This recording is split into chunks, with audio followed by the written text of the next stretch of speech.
सभी को मेरा सुप्रभात। कैसे हैं आप सभी? मैं निधि मिश्रा आज फिर आई हूँ आप लोगों के लिए कक्षा 8 के 5वें पाठ मेरा विद्यार्थी जीवन का अध्ययन कराने। राष्ट्रपिता महात्मा गांधी ने अपनी आत्मकथा में अपने जीवन के अनुभव को लिखा है। इस पाठ में वे अपने स्कूली दिनों के कुछ अनुभव बता रहे हैं। ध्यान से पढ़ें।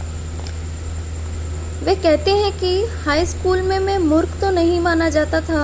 शिक्षकों के प्रति प्रेम भावना हमेशा प्रकट करता था। विद्यार्थी की पढ़ाई और चाल चलन के बारे में प्रमाण पत्र भेजे जाते थे अभिभावकों को। उनमें कभी भी मेरी शिकायत मेरे चाल चलन के बारे में, मेरी पढ़ाई के बारे में नहीं गई। दूसरे दर्जे में उन्होंने इनाम भी पाए। 5वें दर्जे में और 6ठे दर्जे में तो उन्हें 4 रुपये और 15 रुपये की मासिक छात्रवृत्तियां भी मिली। छात्रवृत्ति मिलने में उनके योग्यता से ज़्यादा उनके भाग्य की सहायता वे मानते थे। छात्रवृत्ति थी जो वो सभी लड़कों को नहीं मिलती थी। उस समय 40 और 50 विद्यार्थी कम से कम एक कक्षा में होते थे, लेकिन छात्रवृत्ति सभी को नहीं मिल पाती थी। वे बहुत कम विद्यार्थियों को मिल पाती थी जो पढ़ाई में अव्वल नंबर लाते थे। साथ ही गुरुजनों का आदर, सद्भावना, प्रेम उनके साथ रखते थे। जो अनुशासन का पालन करते थे, जिनका आचरण ठीक था, उन्हीं को मिलता था। गांधी जी कहते हैं, अपनी तरह से तो मुझे याद आता है कि मैं अपने को बहुत योग्य नहीं समझता था। इनाम कुछ मिले तो उनको आश्चर्य होता था, किंतु अपने आचरण का उन्हें बहुत ध्यान था। सदाचार में यदि चूक हो तो उन्हें रोना आता था। यदि कोई उनसे ऐसा काम हो जाए जिसे शिक्षकों को उल्हाना देना पड़े या शिक्षकों को उनके बारे में गलत सोचना पड़े तो उन्हें बहुत बुरा लगता था। वे कहते हैं कि मुझे याद आता है कि एक बार मैं पिटा भी हूँ, पर मुझे दुख इस बात का नहीं है कि मैं पिटा हूँ। उन्हें दुख इस बात का है कि मुझे झूठा समझा गया, मुझे दंड के योग्य समझा गया। इस बात पे वो बहुत रोई भी। यह जो घटना है यह पहली या दूसरी कक्षा की घटना है। उस समय दोराबजी एडलजी गीमी हेडमास्टर हुआ करते थे विद्यालय के। वे अनुशासन प्रिय थे। छात्रों को अनुशासन के नियम का पालन करवाते थे, विधि से किसी भी काम को करवाते थे, काम लेते थे तथा अच्छी पढ़ाई करवाते थे। उन्होंने ऊंची कक्षा के विद्यार्थियों के लिए व्यायाम, क्रिकेट, फुटबॉल अनिवार्य कर दिया था, लेकिन गांधी जी का मन खेलने में, व्यायाम में बिल्कुल नहीं था। उन्होंने अब से पहले यानी कि क्रिकेट, फुटबॉल, व्यायाम अनिवार्य होने से पहले कभी भी फुटबॉल, क्रिकेट नहीं खेला था, ना ही व्यायाम किया था। उस समय गांधी जी को ऐसा लगता था कि जो व्यायाम है ये शिक्षा से बहुत अलग है, शिक्षा से व्यायाम का कोई संबंध नहीं है। आगे जाकर के गांधी जी को व्यायाम भी उतना ही जरूरी लगा जितना कि शिक्षा। वाकई में व्यायाम हमारे लिए उतना ही जरूरी है जितना कि शिक्षा जरूरी है। लेकिन खुली हवा में घूमना महात्मा गांधी जी को अच्छा लगता था, क्योंकि उन्होंने कभी पुस्तक में पढ़ा था कि खुली हवा में घूमने से शरीर स्वस्थ रहता है, इसलिए वो खुली हवा में प्रत्येक दिन घूमा करते थे। और इसी कारण उनका शरीर जो है स्वस्थ रहता था। खेलना और व्यायाम के प्रति उनके अरुचि का एक और कारण ये था कि वो विद्यालय से घर जाने के बाद अपने पिता की सेवा किया करते थे। और जब व्यायाम जरूरी कर दिया गया तो पिता के सेवा में विघ्न सा पड़ गया। गांधी जी ने स्कूल में अनुरोध भी किया कि उनको व्यायाम से छुट्टी मिल जाए ताकि वो अपने पिता की सेवा करें, लेकिन जो सर थे हेडमास्टर गीमी सर, वो कहाँ उन्हें छुट्टी देने वाले। एक शनिवार की बात है, सुबह स्कूल भी जाना था और शाम को 4 बजे व्यायाम के लिए जाना था। उस दिन आसमान में बादल छाए हुए थे और बादलों के कारण महात्मा गांधी जी धोखे में पड़ गए और उस समय जब वो व्यायाम के लिए पहुंचे 4 बजे, तो वहां जाके उन्हें लगा कि सभी छात्र जो है निकल चुके हैं यहाँ से, वो लेट आए हैं और वो उस दिन व्यायाम पर नहीं पहुंच पाए। अगले दिन जब हेडमास्टर जी ने उपस्थिति चेक की तो देखा कि गांधी जी की गैर हाजिरी थी।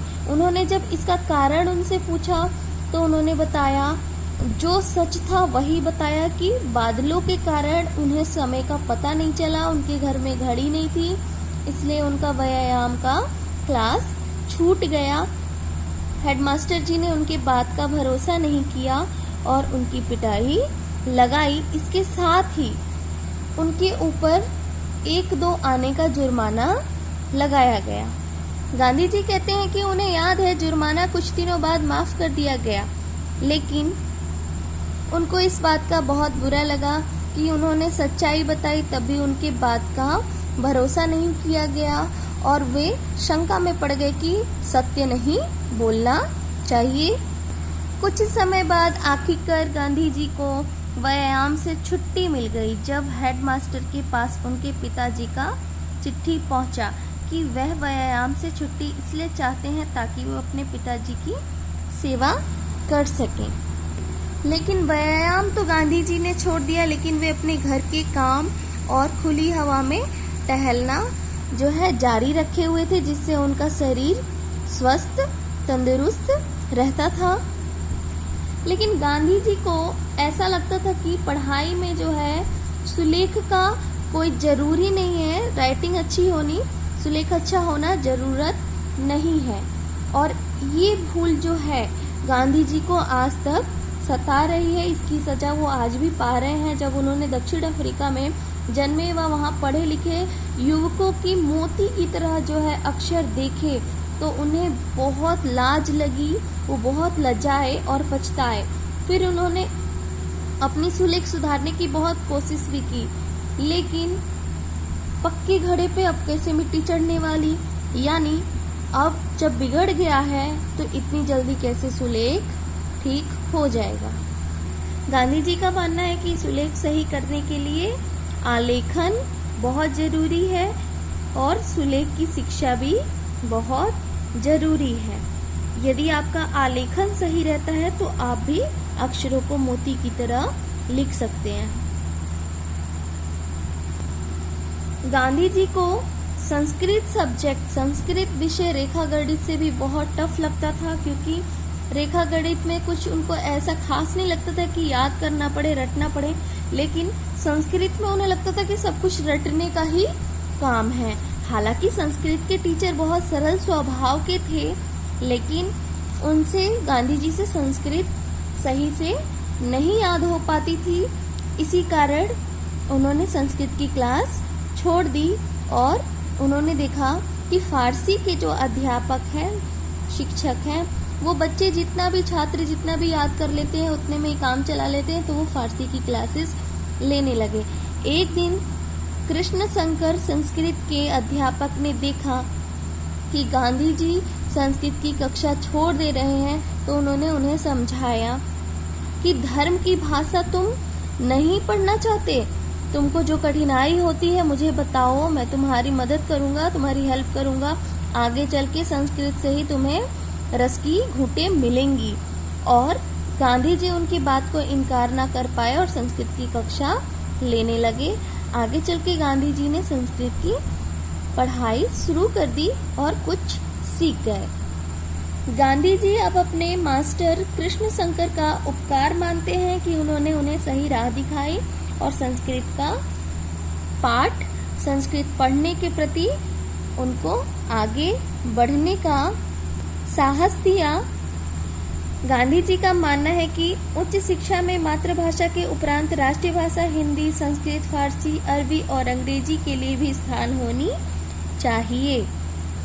गांधी जी का कहना है कि मैं अच्छी तरह इस बात का अनुभव कर रहा हूँ कि बचपन में पड़े शुभ अशुभ संस्कार बड़े गहरे हो जाते हैं और इसीलिए यह बात अब मुझे बहुत खल रही है कि लड़कपन में कितनी ही अच्छी ग्रंथों का श्रवण पठन ना हो सका।